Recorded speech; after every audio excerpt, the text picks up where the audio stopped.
Hello everyone, welcome to our channel clear JAIIB CAIIB. Students, आज के lecture में हम आपके बीएफएम का यूनिट 12 का risk in banking business start करने जा रहे हैं।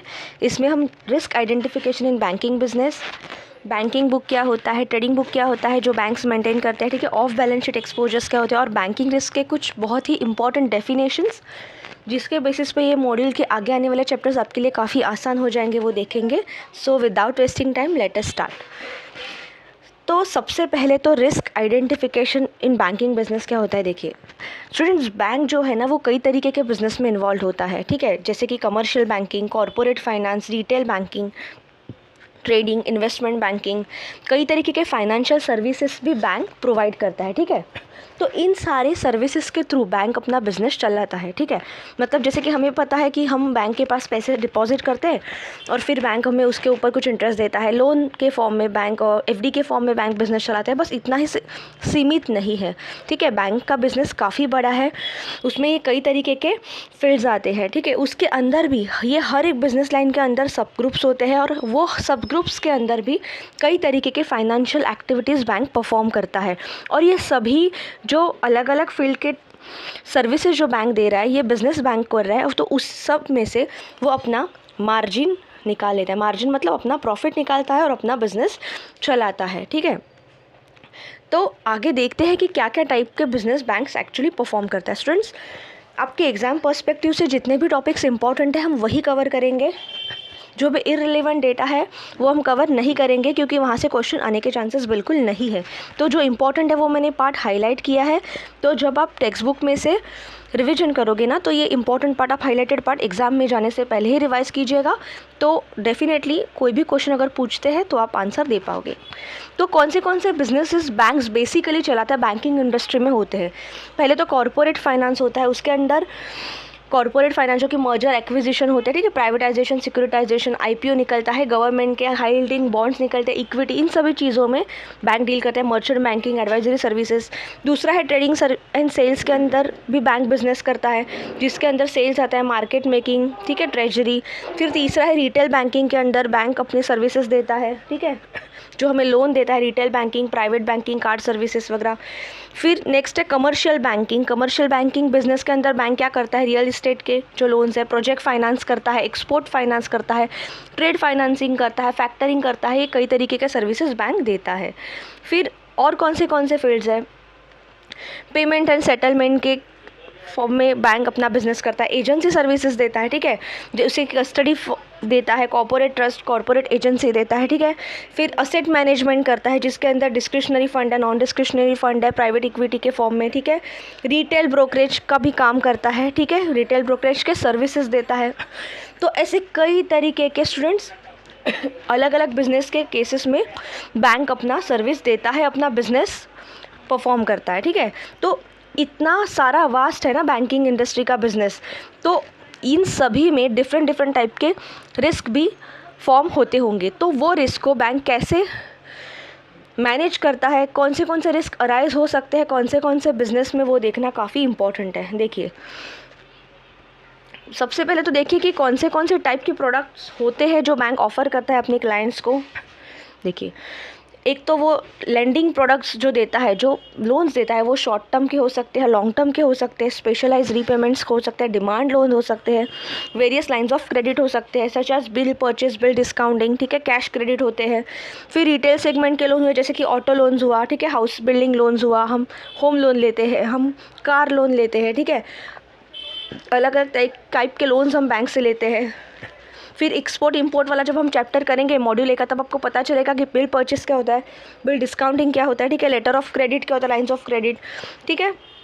उसके बाद में बैंक क्या करता है, कई तरीके के बैंक गारंटीज़ भी देता है, ठीक है, जिसके बेसिस पे लोग बिजनेस कर सकते हैं अलग अलग कंट्रीज़ में एक दूसरे के साथ। लेटर ऑफ क्रेडिट देता है, ठीक है, ये सभी चीज़ें आती है ऑफ बैलेंस शीट ट्रांजैक्शंस के अंदर, हम देखेंगे ये आगे, ठीक है। फिर उसके बाद में बैंक क्या करता है, फॉरेन एक्सचेंज के trading activities, fix income securities, derivatives, option swaps के अंडर भी अपना बिजनेस चलाता है।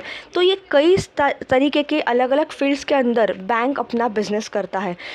तो सबसे पहले तो कौन सा रिस्क अराइज होता है वो देखिए। सबसे पहले बैंकिंग बिजनेस जब हम स्टार्ट करते हैं ना, तो पहला रिस्क होता है ऑपरेशनल रिस्क। जो कि बैंक के लॉसेस को कई तरीके से ट्रिगर कर सकता है, ठीक है। और ऑपरेशनल रिस्क मैनेजमेंट करने के लिए लोगों को, अपने एम्प्लॉई को, बैंक को ट्रेन करना बहुत ज़रूरी है। अगर वो ट्रेन नहीं करता है तो जो लॉसेस होंगे तो बड़े ही कैटास्ट्रोफिक हो जाएंगे, बहुत ही डिफ़िकल्ट हो जाएंगे, ठीक है। तो देखिए ऑपरेशनल रिस्क के अंडर कौन सी चीज़ें आती है वो पहले समझते हैं।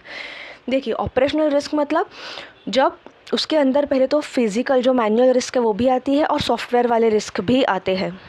फिज़िकल रिस्क मतलब क्या है, देखिए जब एम्प्लॉयज़ काम कर रहे हैं, ठीक है, तो काम करते वक्त कुछ गलत डेटा, कुछ रॉन्ग एंट्री अगर उनसे हो गई तो, और उन्होंने किसी गलत आदमी को लोन दिया जो ऑलरेडी एलिजिबल नहीं है, तो लॉस, और फिर वो लोन अगर रीपे नहीं कर पाया तो वो असेट जो एडवांस दिया है वो किस चीज़ में कन्वर्ट हो जाएगा, एनपीए में। फिर दूसरा बात है कि अगर कोई सॉफ्टवेयर जो बैंक यूज़ कर रहा है वो ठीक से नहीं चला या उसमें कुछ गड़बड़ी हुई तो वो डेटा है क्लाइंट्स का वो सब उड़ गया, तो वो केस में भी क्या हो जाएगा, एक ऑपरेशनल रिस्क हो जाएगा जिसका लॉस किसे भुगतना पड़ेगा, बैंक को, ठीक है। तो इसीलिए ये सभी चीज़ों को पहले से ही वेल मेंटेन करना जिम्मेदारी किसकी है, बैंक की, ठीक है, रिस्क मैनेजमेंट टीम की। तो अभी देखिए रिस्क मैनेजमेंट पर्सपेक्टिव से बैंकिंग बिजनेस को किस किस चीज़ में ब्रॉडली हम डिवाइड कर सकते हैं। देखिए बैंक जो बिज़नेस कर रहा है ना, उसको 3 हेड्स के अंडर वो अपने डिवाइड करता है। पहला है बैंकिंग बुक, दूसरा है ट्रेडिंग पोर्टफोलियो और तीसरा है ऑफ बैलेंस शीट एक्सपोजर्स, ठीक है। इन 3 हेड्स के अंडर, इन 3 कैटेगरीज़ के अंडर बैंक के सारे बिज़नेस जो भी अभी हमने ऊपर डिस्कस किए ना, वो सारे बिज़नेस ये 3 हेड्स के अंडर आते हैं, ठीक है। ये 3 हेड्स के अंडर आएंगे तो इनमें से ही किसी एक फॉर्म में वो आएगा। तो देखते हैं विदाउट वेस्टिंग टाइम स्टूडेंट्स कि ये क्या होते हैं, बैंकिंग बुक क्या होता है, ट्रेडिंग पोर्टफोलियो क्या होता है और ऑफ बैलेंस शीट एक्सपोजर क्या होता है। अभी देखते हैं बैंकिंग बुक क्या होता है। बैंकिंग बुक के अंदर वो सभी ट्रांजैक्शंस, वो सभी बिजनेस आते हैं बैंक के, जो कि बैंक सबसे पहले तो असेट्स और लायबिलिटी के फॉर्म में करता है, इतना आप ध्यान रखिए। उसके अंदर क्या कहते हैं, देखिए एडवांसेस जो भी बैंक लोन्स देता है, ठीक है, लेंडिंग का करता है। फिर डिपॉजिट्स, ठीक है, चाहे बैंक अपने पास जो डिपॉजिट्स रख रहा है वो, या वो किसी और के पास अपने खुद के डिपॉजिट्स अगर रख रहा है वो, ठीक है। और बोरोइंग्स, ठीक है, जितना भी बोरोइंग होता है, ठीक है, लोन्स के फॉर्म में लेन देन होता है, ये सभी चीज़ें आती है असेट्स और लायबिलिटी के अंदर। तो ये सभी बिजनेस जो कि स्टूडेंट्स असेट्स और लायबिलिटी के फॉर्म में बैंक करता है, ठीक है, चाहे वो कमर्शियल लेंडिंग हो गया या रिटेल लेंडिंग हो गया, ठीक है, रिटेल बैंकिंग ऑपरेशन या कमर्शियल ऑपरेशन, तो वो किस चीज़ के अंदर आता है, बैंकिंग बुक के अंदर, ठीक है। तो सभी तरीके के असेट्स और लायबिलिटीज़ जो कि बैंकिंग बुक के अंदर आते हैं, ठीक है, उन्हीं को हम कहेंगे बैंकिंग बुक वाले बिजनेस ट्रांजैक्शंस ऑफ बैंक्स, ठीक है, बैंकिंग बुक वाले बिजनेस ट्रांजैक्शन ऑफ बैंक्स। तो अभी देखते हैं कि इनके ऊपर कौन से रूल्स लगते हैं। सबसे पहले तो जो बैंकिंग बुक के अंडर बैंक के ट्रांजैक्शंस, बैंक के बिजनेसेस आते हैं, उनको मैच्योरिटी तक रखा जाता है। ऑब्वियसली देखिए अगर एडवांसेस ले रहे हैं, ठीक है, डिपॉजिट्स रख रहे हैं या बोरोइंग कर रहे हैं, तो इनका कुछ पीरियड रहेगा ना, मैच्योरिटी पीरियड रहेगा, ठीक है। तो मैच्योरिटी तक रखेंगे। बहुत कम केसेस में ऐसा होगा कि कस्टमर बिफोर मैच्योरिटी विड्रॉ करेगा, चाहे अपना लोन हो या चाहे अपना डिपॉजिट हो। फिर दूसरा है accrual system of accounting is applied on banking book वाले ट्रांजैक्शन। नाउ समझिए एक्रूअल सिस्टम ऑफ अकाउंटिंग क्या होता है। देखिए एक्रूअल सिस्टम ऑफ अकाउंटिंग मतलब ऐसा अकाउंटिंग सिस्टम स्टूडेंट्स जहाँ पे जो भी पेमेंट है ना, जो भी रेवेन्यू है, वो पहले ही रिकॉर्ड किया जाता है बैंकिंग के बुक्स में। जब उसका पेमेंट होने से ही पहले, जैसे ही वो रजिस्टर हुआ, उसको हम रिकॉर्ड कर लेते हैं। हम देखेंगे आगे एक्रूअल सिस्टम क्या है, यहाँ पे दिया है, थोड़ा आगे देखते हैं। पहले तो देखिए accrual system of accounting apply होता है बैंकिंग बुक वाले ट्रांजैक्शंस के ऊपर। फिर तीसरा है, तीसरा है ये मार्क टू मार्केट एक्सरसाइज से इन्फ्लुएंस नहीं है। कौन से ट्रांजैक्शंस, बैंकिंग बुक वाले business transactions. Mark to market exercise मतलब क्या है, देखिए स्टूडेंट्स जो हम बैंक से लोन लेते हैं या बैंक लोन देते हैं, डिपॉजिट्स रखते हैं, बोरोइंग करते हैं, इसका मार्केट में जो भी फ्लक्चुएशंस हो रहे शेयर मार्केट में, उससे कुछ भी लेना देना नहीं होता, ठीक है। क्योंकि हमने बैंक से पैसा लिया, कुछ पर्टिकुलर इंटरेस्ट रेट पे हमने लोन लिया, उतने 3 ईयर में, जैसे कि अगर 30 साल के लिए मैंने लोन लिया तो 30 साल के बाद मुझे वो लोन रीपे करना है, ठीक है। सपोज़ मैंने 8% रेट ऑफ इंटरेस्ट से लिया, एक एग्जांपल से, तो मार्केट में कुछ भी रेट चल रहा है, ठीक है, रेट ऑफ इंटरेस्ट, मैंने जो इंटरेस्ट रेट पे लिया, जो number of years maturity date के लिए लिया, मैं उतना पे करूँगी उतने साल तक और फिर मैं रीपे कर दूँगी। तो ये क्या है, इसका मतलब है कि ये बैंकिंग बुक वाला जो असेट लायबिलिटी वाला ट्रांजैक्शन है ना बैंक का, वो मार्केट के एक्सरसाइज से इन्फ्लुएंस नहीं होता। मार्केट में कुछ भी चाहे हो जाए, मेरा बिज़नेस वैसे ही चलेगा जैसा मैंने पहले से बैंक से डील किया है।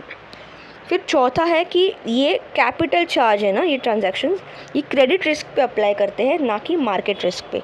ना समझिए, अगर मार्केट के एक्सरसाइज का मेरे बैंकिंग बुक वाले ट्रांजैक्शंस पे कोई भी असर नहीं हो रहा है, ठीक है, मेरे लोन पे या मेरे डिपॉजिट पे, क्योंकि मैंने जो बैंक से ऑलरेडी प्रॉमिस करके लिए उसी रेट पे मैं उससे लेन देन अगर कर रही हूँ, चाहे डिपॉजिट्स हो चाहे लेंडिंग का हो, तो वो केस में मार्केट रिस्क भी अप्लाई नहीं होगा। तो कैपिटल चार्ज मतलब ऐसा चार्ज जो कि बैंक रिस्क के लिए प्रीमियम पहले से अपने कस्टमर से चार्ज करता है, तो ये चार्ज क्रेडिट रिस्क पे होगा। क्रेडिट रिस्क मतलब डिफ़ॉल्ट रिस्क, मतलब अगर कस्टमर ने डिफ़ॉल्ट किया तो बैंक तो डूब जाएगा, ठीक है, वो एनपी हो जाएगा लोन, तो वो ना हो इसलिए बैंक उसके लिए भी पहले से ही कुछ चार्ज, रिस्क वाला चार्ज साइड में बैंक कस्टमर से चार्ज करता है, उसी को कहते हैं कैपिटल चार्ज। तो ये जो कैपिटल चार्ज है ना, ये क्रेडिट रिस्क पे बैंक कस्टमर से लेगा, ना कि मार्केट रिस्क पे, क्योंकि बैंकिंग बुक वाले ट्रांजैक्शंस कौन से होते हैं स्टूडेंट्स, एडवांसेस होते हैं, डिपॉजिट्स होते हैं, ठीक है, बोरोइंग्स वाले, असेट लायबिलिटी वाले, लोन्स और डिपॉजिट्स वाले होते हैं। बेसिकली बैंक के लिए जो असेट्स और लायबिलिटी वाले सभी बिजनेस के ट्रांजैक्शंस है वो आते हैं बैंकिंग बुक के अंडर, और वो मार्केट एक्सरसाइज से कुछ भी इन्फ्लुएंस नहीं है। मार्केट में शेयर मार्केट चाहे ऊपर हो चाहे नीचे हो, उससे बैंक्स के असेट लायबिलिटी ट्रांजैक्शंस को कुछ भी फ़र्क नहीं पड़ेगा, क्योंकि वो प्री डिसाइडेड रेट्स पे ही चलेंगे, ठीक है, जो कि जब हमने डील किया है, जैसे कि अगर हमने बैंक के पास एफडी रखी है सपोज 6% रेट ऑफ इंटरेस्ट से, तो चाहे शेयर मार्केट कितना भी ऊपर जाए कितना भी नीचे जाए, मुझे 6% इंटरेस्ट ही बैंक देगा। तो ये क्या है, मेरा फिक्स पहले से ही बैंक से डिसाइडेड रेट है, ठीक है। तो यही 4 पॉइंट है स्टूडेंट बैंकिंग बुक वाले ट्रांजैक्शंस को। अभी देखते हैं एक्रूअल सिस्टम ऑफ अकाउंटिंग क्या होता है। देखिए, एक्रूअल सिस्टम ऑफ अकाउंटिंग एक ऐसा अकाउंटिंग मेथड है जो कि जो रेवेन्यू है उसे पहले ही रिकॉर्ड करेगा before receiving payment of goods and services sold और एक्सपेंसेस, ठीक है। मतलब जैसे ही ट्रांजैक्शन हुआ तो पेमेंट आने से पहले ही अपने बैंकिंग बुक में बैंक ये ट्रांजैक्शन रिकॉर्ड कर देगा, ठीक है, बिफोर रिसीविंग इवन पेमेंट। तो ऐसे ट्रांजैक्शंस जिनका recording even receiving of revenue पहले ही हो जाता है, उनको हम कहेंगे एक्रूअल सिस्टम ऑफ अकाउंटिंग। और ये क्यों होता है, देखिए, जैसे कि अभी बैंक ने असेट लायबिलिटी के फॉर्म में जो भी लोन दिए हैं, एडवांसेस है, ठीक है, जो भी डिपॉजिट्स रखे हैं, तो इनका एंट्री बैंकिंग बुक में ऑलरेडी हो चुका है, क्योंकि ये ऑलरेडी डील बैंक का हो चुका है अपने कस्टमर के साथ, ओके, या अपने किसी ऊपर के बैंक के साथ जिसके साथ बैंक डील कर रहा है। तो भले ही पेमेंट आने की बाकी है, फिर भी वो ट्रांजैक्शन रिकॉर्ड हो गया, इसी को कहते हैं एक्रूअल सिस्टम ऑफ अकाउंटिंग। यही तो सेकंड पॉइंट में बोला गया है कि accrual system of accounting apply होता है बैंकिंग बुक वाले ट्रांजैक्शंस के ऊपर। अभी देखते हैं कि ये जो बैंकिंग बुक वाले ट्रांजैक्शंस है ना, ये कौन से रिस्क को अट्रैक्ट करते हैं। देखिए, यहाँ पे दिया है, देखिए, सभी एसेट्स और लायबिलिटीज़ को मैच्योरिटी तक हम यहाँ पे रखते हैं, इसीलिए हो सकता है कि उनके मैच्योरिटी के डेट में जो मिसमैच हो ना, उसकी वजह से लिक्विडिटी का शॉर्टेज हो सके बैंक के पास। तो इसीलिए वो जो शॉर्टेज के फॉर्म में रिस्क अराइज होता है, उसे हम कहते हैं लिक्विडिटी रिस्क। कैसे होता है, देखिए, जैसे कि बैंक ने सपोज़ लोन, किसी ने एफडी रखी बैंक के पास, ये मैंने लास्ट चैप्टर में भी आपको एग्जांपल एक्सप्लेन किया था, अगर आपने चैप्टर वो नहीं देखा तो आप देख सकते हो। किसी ने बैंक के पास एफडी रखी है सपोज़ 1 करोड़ की, ठीक है, 3 साल के लिए, और वही 1 करोड़ जो एक कस्टमर से बैंक को मिले, बैंक ने 1 करोड़ किसी को लोन के फॉर्म में दे दिए, लेंडिंग दे दिया सपोज़ 5 ईयर्स के लिए, ठीक है। तो अभी ये पर्सन की 3 साल के बाद एफडी मैच्योर होगी, तो बैंक को उसको पेमेंट करना पड़ेगा 1 करोड़ प्लस जो भी इंटरेस्ट उसने बैंक ने प्रॉमिस किए। लेकिन लोन कब मैच्योर हो रहा है, 5 साल के बाद, तो 5 साल तक उसको बैंक को यहाँ पे रुकना पड़ेगा एफडी का पैसा वापस देने के लिए। लेकिन सॉरी लोन का पैसा वापस लेने के लिए, लेकिन एफडी का 3 साल में मैच्योर हो रहा है। तो ये क्या हुआ, मिसमैच हुआ। 3 साल में वापस देना पड़ रहा है एफडी का पैसा, लेकिन यहाँ पे तो ऑलरेडी बैंक ने री इन्वेस्ट किया 5 साल के लिए। तो ये जो मिसमैच हुआ ना, उसकी वजह से शॉर्टेज ऑफ लिक्विडिटी बैंक के पास अराइज होगी, क्योंकि 3 साल के बाद बैंक को जितना इंटरेस्ट में पैसा मिलेगा उतना ही बैंक दे पाएगा, उसके ऊपर बैंक को शॉर्टेज ऑफ लिक्विडिटी होगी, उसी को कहते हैं लिक्विडिटी रिस्क। दूसरा क्या रिस्क होता है, देखिए इंटरेस्ट रेट भी चेंज होते रहते हैं। आज बैंक ने जिस इंटरेस्ट रेट पे पैसा दिया है, चाहे एसेट्स हो चाहे लायबिलिटी हो, ज़रूरी नहीं कुछ टाइम के बाद वो सेम हो रहे, मैच्योरिटी पे वो हो सकता है चेंज हो। तो अगर वो चेंज होता है तो नेट इंटरेस्ट मार्जिन भी चेंज होगा। जैसे कि अगर बैंक ने एफडी सपोज दिया है 6% रेट ऑफ इंटरेस्ट पे, और बैंक लोन जो दे रहा है, एडवांस दे रहा है, वो बैंक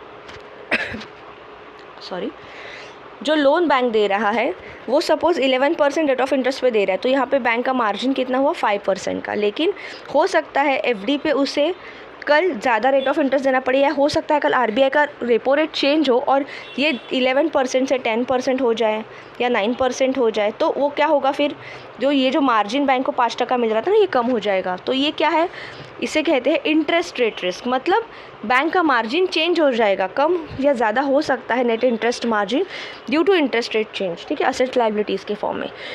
तो ये क्रिएट करता है इंटरेस्ट रेट रिस्क। फिर नेक्स्ट कौन सा रिस्क आता है, डिफ़ॉल्ट या क्रेडिट रिस्क आता है। देखिए ये क्या होता है कि अगर बैंक ने किसी को लोन दिया और उसने पेमेंट में डिफ़ॉल्ट कर दिया, उसने वो पेमेंट टाइम पे नहीं किया, ठीक है, उसका हफ्ता जो है, जो ईएमआई बैठता है, तो क्या होगा, अगर बोरोअर ने डिफ़ॉल्ट किया तो डिफ़ॉल्ट या क्रेडिट रिस्क हो जाएगा। बैंक को तो बैंक ने ऐसा बिजनेस प्लान किया है कि अगर एक से पैसा ले रहा हूँ तो एक को पैसा दूसरा दे रहा हूँ, री इन्वेस्ट कर रहा हूँ, तो बीच वाला बैंक का मार्जिन है, ठीक है, नेट इंटरेस्ट मार्जिन। लेकिन अगर यहाँ पे किसी देने वाले ने डिफ़ॉल्ट कर दिया, ठीक है, उसने पैसा दिया नहीं, तो वो कौन सा रिस्क फॉर्म करेगा, डिफ़ॉल्ट या क्रेडिट रिस्क फॉर्म करेगा। फिर नेक्स्ट क्या है, ये सभी ट्रांजैक्शंस करने के लिए जो एम्प्लॉयज़ रखे हैं, ठीक है, जो सॉफ्टवेयर्स रखे हैं, उसमें अगर कुछ गड़बड़ी होती है तो कौन सा रिस्क आता है, ऑपरेशनल रिस्क आता है, ठीक है। कौन सा रिस्क आता है, ऑपरेशनल रिस्क आता है, जो अभी हमने ऊपर देखा था। फिर देखिए ये बैंकिंग ट्रांजैक्शन सबसे पहले तो मार्केट एक्सपोजर वाले नहीं है, हमने ऊपर देखा था ना कि मार्केट, शेयर मार्केट चाहे ऊपर जाए नीचे जाए, उससे बैंकिंग बुक वाले ट्रांजैक्शन जो कि असेट्स और लायबिलिटी वाले हैं, उसको कोई भी फ़र्क नहीं पड़ता, इसीलिए मार्केट रिस्क यहाँ पे नहीं आएगी। लेकिन ऑपरेशनल रिस्क आएगी, क्योंकि क्या क्या ऑपरेशनल चैलेंजेस हो सकते हैं। देखो ऑपरेशनल रिस्क कौन से हो सकते हैं, ह्यूमन फेलियर, जो भी एम्प्लॉयज़ है वो ठीक से अगर काम नहीं कर पा रहे, ठीक है, डेफिशिएंसीज़ है, ओमिशन या कमीशन है उनके काम में, ठीक है, सिस्टम फेलियर अगर हो जाता है, ठीक है, इनएडिक्वेट और non adherence of internal process हो जाता है, कुछ एक्सटर्नल इवेंट हो जाता है, कुछ भी हो सकता है जिसकी वजह से ऑपरेशनल रिस्क अराइज हो सकती है, ठीक है। तो ये कई तरीके के रिस्क स्टूडेंट जो कि बैंकिंग बुक वाले ट्रांजैक्शंस पे आते हैं, ठीक है। तो कौन से रिस्क आते हैं बैंकिंग बुक वाले ट्रांजैक्शंस पे, अगर इसे हम समराइज करें तो लिक्विडिटी रिस्क हो सकता है, इंटरेस्ट रेट रिस्क हो सकता है, डिफ़ॉल्ट या क्रेडिट रिस्क हो सकता है, और ऑपरेशनल रिस्क हो सकता है, ओके। तो बैंकिंग बुक वाले ट्रांजैक्शंस में ये 4 रिस्क आते हैं, liquidity, interest rate risk, default और credit risk and operational risk. कौन सा रिस्क नहीं आता, मार्केट रिस्क नहीं आता। नेक्स्ट देखते हैं, आगे देखते हैं स्टूडेंट, नेक्स्ट ट्रांजैक्शंस होते हैं उनको हम कहते हैं ट्रेडिंग बुक वाले। अभी नाम से ही पता चलता है, ट्रेडिंग मतलब जो हम मार्केट में ट्रेड करते हैं ना, तो वो बैंक के जितने भी बिजनेस जो कि मार्केट की ट्रेडिंग से कनेक्टेड है, उसे हम रिकॉर्ड करेंगे ट्रेडिंग बुक वाले ट्रांजैक्शन के अंदर, ठीक है।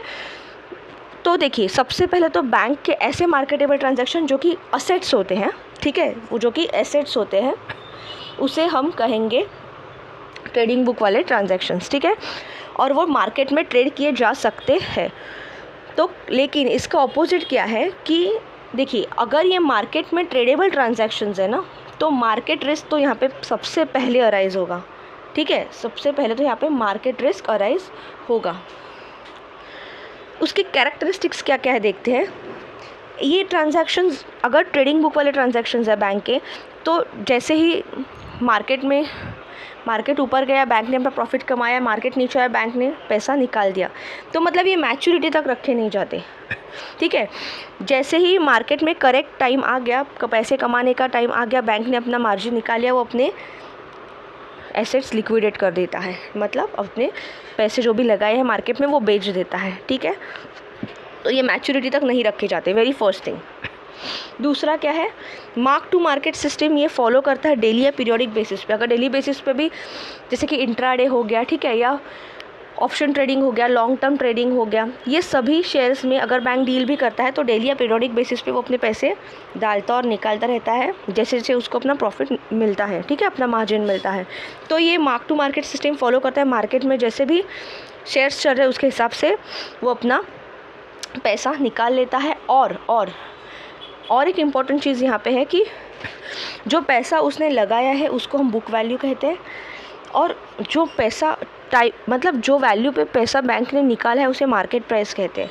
तो इनके बीच का जो डिफरेंस है ना वो बैंक का प्रॉफिट या लॉस होता है। जैसे कि अगर मार्केट प्राइस पे बैंक ने सपोज 110 रुपये में शेयर कोई निकाला और उसने लिया था 100 रुपीज़ में, ठीक है, जो कि है उसका बुक वैल्यू, तो इनके बीच में बैंक ने कितना रुपया कमाया, 10 रुपया, तो ये क्या है, बैंक का प्रॉफिट है। तो ये किस चीज़, इसका एंट्री कौन से अकाउंट में करेगा, बैंक प्रॉफिट लॉस अकाउंट में करेगा, ठीक है, कौन से अकाउंट में करेगा, प्रॉफिट लॉस अकाउंट में करेगा। ओके, नेक्स्ट देखते हैं। तो अभी ये सब चीज़ें जो ट्रेडिंग बुक वाले ट्रांजैक्शंस है ना, ये कौन से रिस्क अराइज कर सकते हैं वो देखते हैं। सबसे पहले तो ट्रेडिंग बुक वाले ट्रांजैक्शंस में कौन से आते हैं, फिक्स इनकम सिक्योरिटीज़ आए, इक्विटीज़ आए, फॉरेन एक्सचेंज होल्डिंग के अंडर बैंक अपने ट्रेडिंग करता है, कमोडिटीज़ के अंडर करता है, ठीक है, डेरिवेटिव्स के अंडर करता है, ओवर द काउंटर मार्केट के अंदर। तो ये सभी चीज़ें सबसे पहले तो मार्केट से अटैच्ड है, ये सभी चीज़ें सबसे पहले तो मार्केट से अटैच है, क्योंकि शेयर मार्केट के अंदर ही बैंक ये सब करता है ना, उसके यहाँ से वो अपना प्रॉफिट निकालता है। तो very first risk arising here is market risk. कौन सी रिस्क अराइज होती है, मार्केट रिस्क, क्योंकि मार्केट के एडवर्स मूवमेंट के हिसाब से बैंक का प्रॉफिट और लॉस डिसाइड होता है, ठीक है। दूसरा रिस्क कौन सा है, देखिए यहाँ पे, अगर दूसरा रिस्क आप देखो तो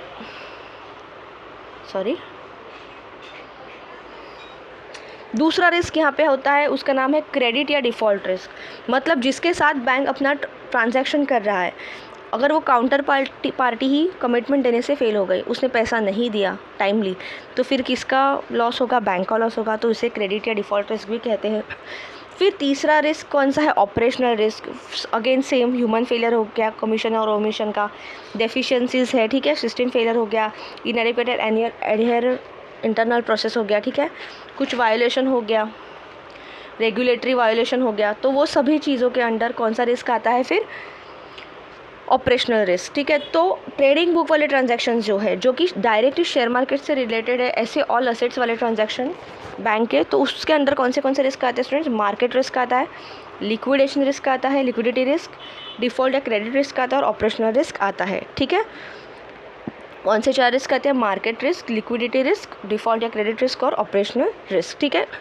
यहाँ पे कौन सा रिस्क नहीं आता, इंटरेस्ट रेट रिस्क नहीं आता, क्योंकि यहाँ पे बैंक एक का एसेट उठा के दूसरी को लाइबिलिटी दे रहा है, ऐसा नहीं चल रहा है ना। वहाँ पे कैसा था, एक से पैसा लिया, फिर वो री इन्वेस्ट करके बैंक बीच में अपना मार्जिन ले रहा है, तो वो इंटरेस्ट रेट रिस्क वहाँ पे होता था। कहाँ पे, बैंकिंग बुक वाले ट्रांजैक्शन में, वो यहाँ पे नहीं होगा। और एक बात यहाँ पे ध्यान रखनी है कि जो भी ये बैंक ट्रेडिंग कैटेगरी के अंडर सिक्योरिटीज़ हेल्ड करता है ना, वो आरबीआई के नॉर्म के हिसाब से होनी चाहिए, और वो सिक्योरिटीज़ को 90 डेज़ के विद इन सोल्ड करना है, उसे सेल करना है। मोर देन 90 डेज़ वो सिक्योरिटीज़ को बैंक नहीं रख सकता, ठीक है। 90 डेज़ के अंदर ही उसको लेन देन करनी है, मतलब ख़रीदना है और बेचना है, ठीक है। अभी नेक्स्ट टाइप ऑफ ट्रांजैक्शंस देखते हैं जो बैंक करता है स्टूडेंट्स, वो है ऑफ बैलेंस शीट एक्सपोजर। मतलब ऐसे ट्रांजैक्शंस जो कि ना ये बैंकिंग बुक वाले ट्रांजैक्शन के अंडर आते हैं, ना कि ट्रेडिंग बुक वाले ट्रांजैक्शन। तो इन दोनों में जो नहीं आते ना, वो आते हैं of balance sheet exposure transactions के अंडर। देखते हैं क्या है। देखिए, ये जो बैंक ऐसे ट्रांजैक्शन करता है जिसमें वो डायरेक्टली पैसे अपने डालता नहीं, लेकिन एज अ थर्ड पर्सन के फॉर्म में वो वहाँ पे एक गारंटर के फॉर्म में या एक कमिटमेंट के फॉर्म में वो वहाँ पे खड़ा रहता है, उसे कहते हैं ऑफ बैलेंस शीट एक्सपोजर। जैसे कि बैंक गारंटी इशू करता है, कमिटेड या credit line export backup issue करता है, लेटर ऑफ क्रेडिट देता है, ठीक है। कुछ अगर प्रॉब्लम हो गया तो उसके केस में, कॉन्टिजेंट इवेंट के केस में बैंक गारंटी इशू करता है, ठीक है। तो ये सब कॉन्टिजेंसी गारंटीज जो बैंक दे रहा है ना, रेवेन्यू जनरेशन ऑफ बैंक, ये एक तरीके का रेवेन्यू जनरेट करता है, क्योंकि अगर बैंक गारंटी दे रहा है तो उसके लिए उसे कुछ तो मार्जिन तो मिलेगा। तो ये हुआ बैंक का प्रॉफिट। लेकिन इसमें बैंक डायरेक्टली किसी से पैसा लेन देन नहीं कर रहा है स्टार्टिंग में, वो एज अ थर्ड पर्सन के फॉर्म में, गारंटी के फॉर्म में खड़ा रह रहा है, ठीक है। जैसे कि वो कमिटमेंट दे रहा है कि अगर कुछ कॉन्टिजेंट इवेंट हुआ, कुछ प्रॉब्लम हुआ, ठीक है, अगर ये दोनों पार्टी के बीच में ये पार्टी ने पेमेंट नहीं किया तो बैंक पेमेंट करेगा, तो वो गारंटी के फॉर्म में अपना प्रॉफिट तो लेगा ही, लेकिन लेकिन अगर एक ने डिफ़ॉल्ट किया तो उसके बिहाफ पे बैंक पेमेंट करेगा। तो ये गारंटी के फॉर्म में ऑफ बैलेंस शीट एक्सपोजर्स वाले ट्रांजैक्शंस आते हैं, ठीक है, जहाँ पे बैंक कॉन्टिजेंट इवेंट हुआ तो ही पेमेंट करेगा, ये मतलब आपको प्रॉमिस कर रहा है, ठीक है। तो इसके अंदर कौन से आते हैं ट्रांजैक्शंस देखिए। इसके अंदर स्वैप्स आते हैं, futures, forward contracts, foreign currency contracts आते हैं, ऑप्शंस आते हैं, ठीक है, गारंटीज़, बैंक गारंटीज़ आती है, लेटर ऑफ क्रेडिट जो बैंक देता है, ठीक है। और ये कॉन्टिजेंट इवेंट के लिए भी बैंक इंश्योरेंस ले सकता है पहले से, कि अगर सपोज़ किसी ने डिफ़ॉल्ट किया तो अगर उसका पेमेंट बैंक को करना पड़ा तो फिर बैंक तो घाटे में जाएगा ना, उसने ऑलरेडी तो मार्जिन लिया है गारंटर के फॉर्म में, लेकिन उसको अगर पेमेंट पूरा करना पड़ा कि किसी एक ने अगर डिफ़ॉल्ट किया, कॉन्टिजेंट इवेंट हुआ, तो उसके केस में बैंक ये चीज़ के लिए भी इंश्योरेंस ले सकता है कि अगर बैंक पेमेंट करेगा तो इंश्योरेंस कंपनी से उसका पैसा ले लेगा, ठीक है। तो कौन से टाइप के रहते हैं कॉन्टिजेंट इवेंट देखते हैं। कॉन्टिजेंट एक्सपोजर मतलब फंड बेस एक्सपोजर रहते हैं, ठीक है, मतलब कुछ प्रॉब्लम हुआ तो ही बैंक पेमेंट करेगा, कॉन्टिजेंट इवेंट हुआ तो, ठीक है। तो जब वो बैंक पेमेंट करेगा तो वो आएगा ट्रेडिंग या बैंकिंग बुक के अंडर, क्योंकि डायरेक्टली वो इन्वॉल्व नहीं है, लेकिन अगर कॉन्टिजेंट इवेंट होता है तो बैंक अगर पेमेंट करेगा तो जो अगर पेमेंट करने का बारी आई तो वो आएगा बैंकिंग बुक के अंडर या ट्रेडिंग बुक के अंडर, फिर वो ऑफ बैलेंस शीट वाला नहीं रहेगा। ऑफ बैलेंस शीट मतलब जहाँ पे डायरेक्टली वो इन्वॉल्व नहीं है बैंक पेमेंट करने के लिए, लेकिन इवेंट हुआ तो ही बैंक पेमेंट करेगा, ठीक है। तो कौन से रिस्क यहाँ पे आते हैं देखिए। यहाँ पे लिक्विडिटी रिस्क आएगा, ठीक है, लिक्विडिटी रिस्क आएगा, अगर पेमेंट नहीं किया तो बैंक को खुद का पैसा डालना है। इंटरेस्ट रेट रिस्क आएगा, जब पेमेंट करना है और इसने डिफ़ॉल्ट किया किसी एक पार्टी ने, तो उस टाइम पे अगर फ्लोटिंग रेट ऑफ इंटरेस्ट पे लोन दिया है तो हाईएस्ट रेट रहेगा, तो बैंक को उतना पेमेंट करना पड़ेगा, तो वो बैंक का इंटरेस्ट रेट रिस्क हो जाएगा। मार्केट रिस्क, अगर ट्रेडिंग बुक वाले ट्रांजैक्शन है, ठीक है, तो शेयर मार्केट के हिसाब से उस टाइम जो रेट चल रहा है वो रेट पे बैंक को सिक्योरिटीज़ का पेमेंट करना पड़ेगा। डिफ़ॉल्ट या क्रेडिट रिस्क, वही अगर काउंटर पार्टी ने वहाँ पे डिफ़ॉल्ट किया तो डिफ़ॉल्ट रिस्क हो जाएगा। ऑपरेशनल रिस्क, ये सभी चीज़ें करते वक्त अगर एम्प्लॉयज़ से कुछ गलती हुई या सॉफ्टवेयर में कुछ गलती हुई, कुछ प्रॉब्लम हुआ, तो वो भी उसका जुर्माना किसे भुगतना पड़ेगा, बैंक को, क्योंकि फाइनली अगर कॉन्टिजेंट इवेंट होता है तो पेमेंट करने का प्रॉमिस किसने किया है, बैंक ने, तो इसीलिए ऑपरेशनल रिस्क भी आएगा। तो इसीलिए कौन से रिस्क आते हैं स्टूडेंट्स देखिए ऑफ बैलेंस शीट एक्सपोजर के अंडर, ये सभी रिस्क, पाँचों के पाँचों risk, liquidity, interest rate, market risk, default और credit risk and operational risk, okay. तो आई होप आपको ये कॉन्सेप्ट समझा student, off balance sheet exposures क्या होते हैं, ठीक है।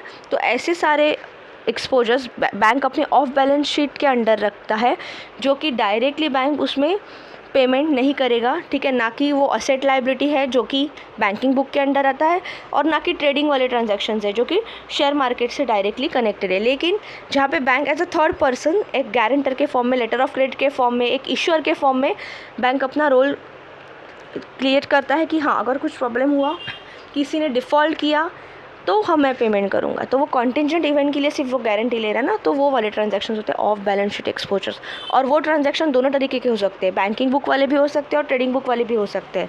अगर किसी दो कस्टमर्स को बिज़नेस के फॉर्म में, चाहे बैंकिंग बुक वाले ट्रांजैक्शंस का बिजनेस हो जहाँ पे bank as a guarantor form करेगा, या चाहे ट्रेडिंग बुक वाले ट्रांजैक्शंस हो जहाँ पे बैंक एज अ गारंटर के फॉर्म में यहाँ पे स्टैंड करेगा, तो इसीलिए जब कॉन्टिजेंट इवेंट होता है ऑफ बैलेंस शीट वाले एक्सपोजर्स का, ट्रांजैक्शंस का, और किसी ने डिफ़ॉल्ट किया, तो वो ऑफ बैलेंस शीट वाले ट्रांजैक्शंस बैंकिंग बुक में भी कन्वर्ट हो सकते हैं, ट्रेडिंग बुक में भी कन्वर्ट हो सकते हैं, बेस्ड अपॉन कौन से टाइप ऑफ ट्रांजैक्शन के लिए, बिज़नेस के लिए बैंक ने गारंटी दिया है।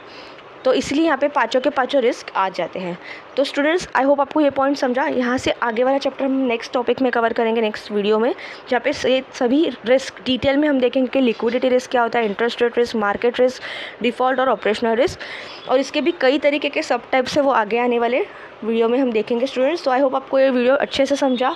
अगर आपको ये वीडियो अच्छा लगा तो लाइक ज़रूर कीजिएगा, अपने मैक्सिमम दोस्तों के साथ ये चैनल शेयर कीजिएगा स्टूडेंट्स। यहाँ पे आपको कई इंपॉर्टेंट चैप्टर्स डिटेल में हम कवर कर रहे हैं, ताकि आगे आने वाले एग्ज़ाम के लिए डिटेल में बुक से कहीं से भी क्वेश्चन पूछा जाए तो आप आसानी से उसका आंसर दे पाओगे। So thank you students for watching our video.